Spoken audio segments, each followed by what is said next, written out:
هو انت لسه بتشتغل فول تايمر بتقبض 3 4000 جنيه 10000 جنيه؟ انت بتهزر ولا انت مش بزنس اونر؟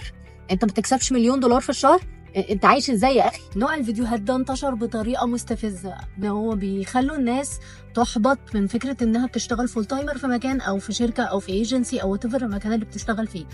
انا عايزه اسال سؤال مهم قوي، هي اصلا الشركات اللي هم الناس البيزنس اونرز او صحابها اللي بيطلعوا يقولوا الكلام ده، مين مقوم لهم الشركه؟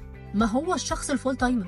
يعني انت بتنصح كل الناس اللي بتشتغل في الشركه عندك انها تسيب الشركه وتفتح بيزنس، فمش صح ابدا ان انا اقعد اتصور وانا في البول او عارفه ايه واقعد اقول لك ايه ده انت لسه تاخد في الشهر 3 4000 جنيه، انت لازم قوم انتحر يلا، انت ازاي مش بيزنس اونر؟